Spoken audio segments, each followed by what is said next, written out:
बच्चों मैं पिछली कक्षा में मैं आप लोगों को जो है कबीरदास जी से संबंधित मैं 5वीं दोहे तक आप लोगों को पढ़ा चुका हूँ और मैं 6वें दोहे के लिए पढ़ाने के लिए प्रयास करूँगा। लखन लख्यों रघुवंश मनि ताक्यों हर को दंड अपुलक गाति बोले बचन चरण चार ब्रह्मांड। देखिए बेटा, लखन होता लक्ष्मण जी। लखन कौन है? लक्ष्मण जी। और रघुवंश मनि होता श्री राम। हर को दंड मन शिव जी के धनुष को।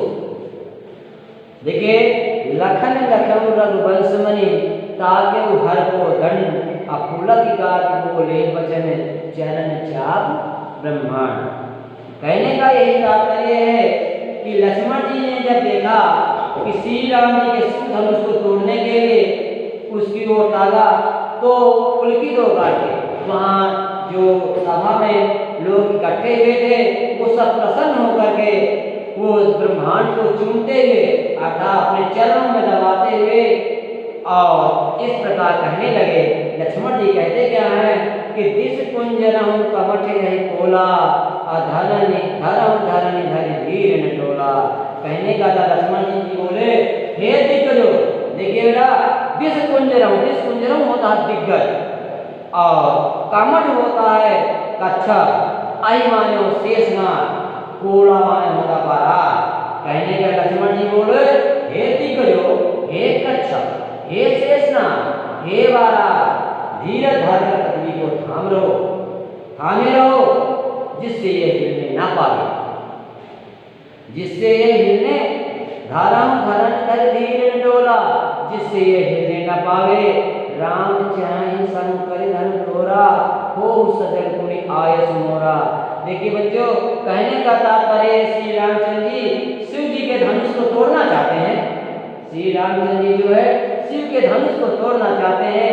मेरी आज्ञा सुन करके सभी लोग सावधान हो जाओ, सभी लोग सावधान हो जाओ। चाप समीप राम जब आए तब नारिन सुर सुकृत मनाए। अब कहने का तात्पर्य है कि श्री रामचंद्र जी जब धनुष के समीप आए तब सब स्त्री पुरुष ने देवताओं को क्या करने लगे? अनुसरण करने लगे, पुण्यों को मनाने लगे।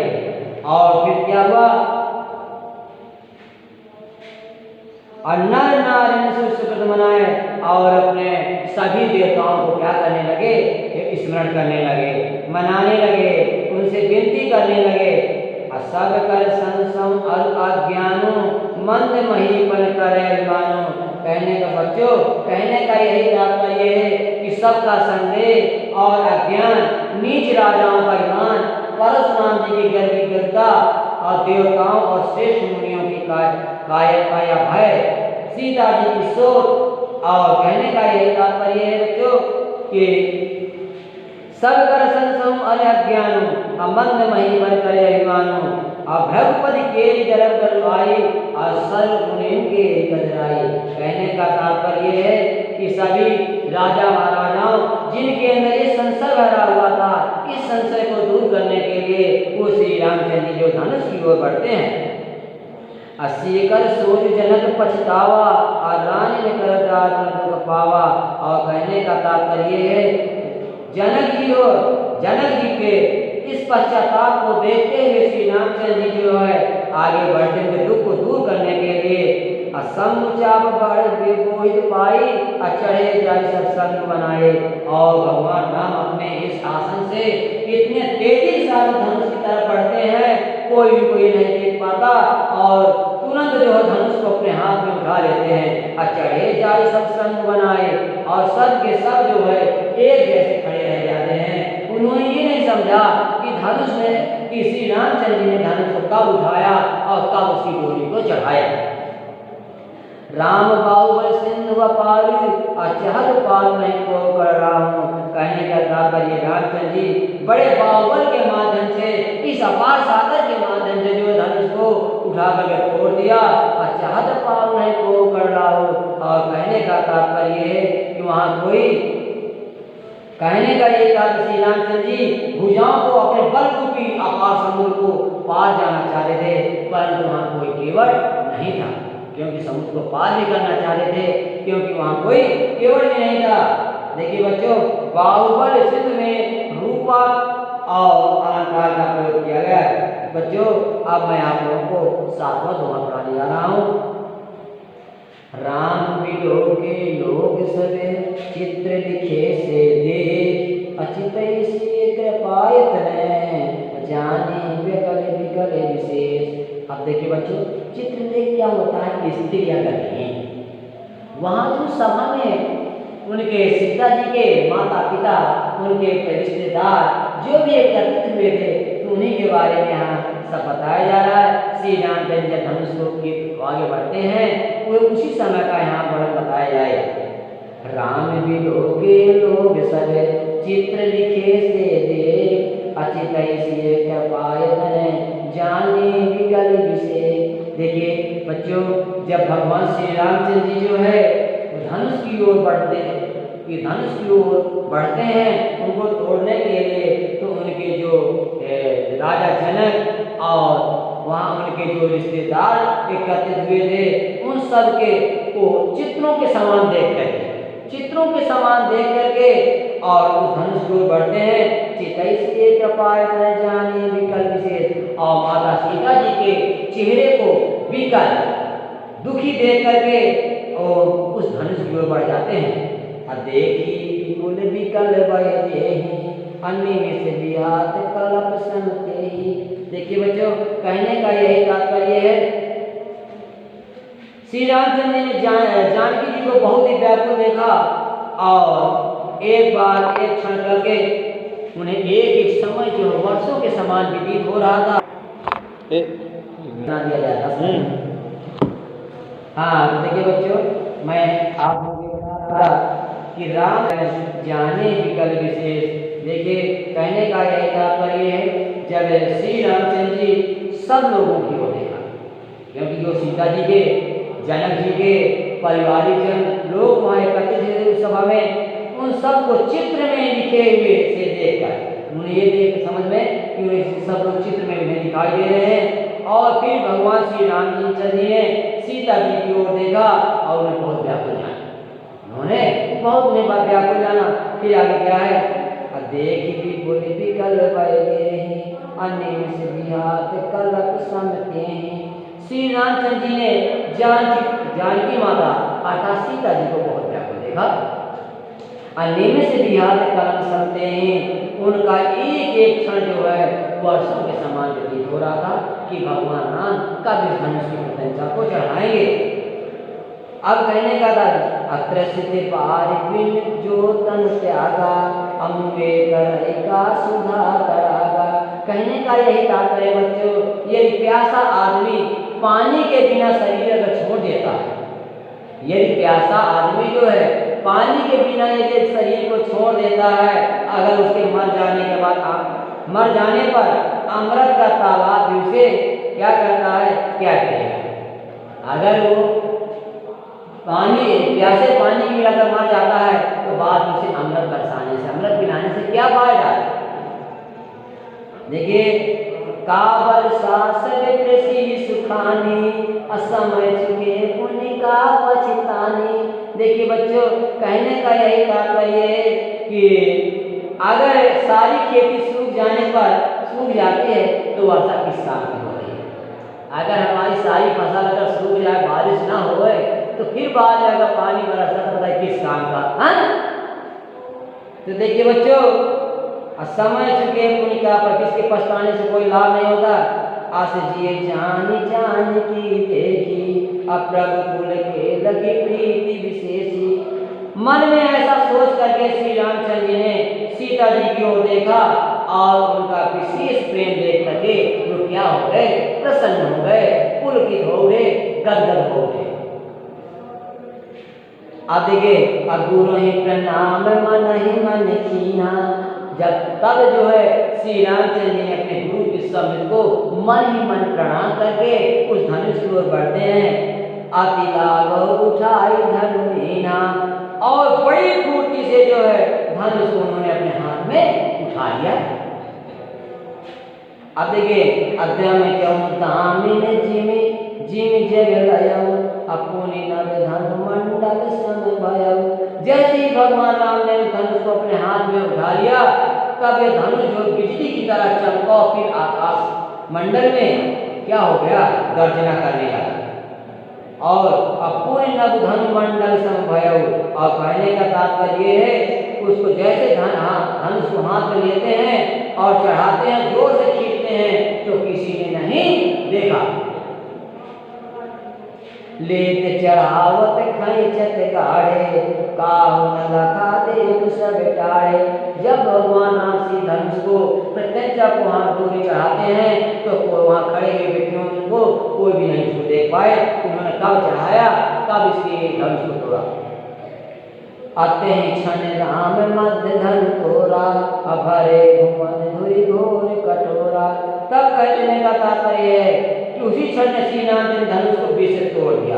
अब भयंकर वो धनुष क्या करता है, कठोर ध्वनि से तीनों लोगों में गूंज करने लगा, उनकी तड़काहट से। जैसे धनुष टूटता है तीनों लोगों में जो है बिजली की समान चमकने लगता है। अब देखिए भरे भुवन घोर कठोर रविबाज तारी मार उछले। अब कहने का तात्पर्य जैसे धनुष टूट जाता है तो उसी समय क्या होता है कि भयंकर कठोर ध्वनि से तीनों लोग भर गए, सूर के घोड़े मार्ग छोड़कर चलने लगे। भरे भुवन घोर कठोर रविबाज तारी मार उछले।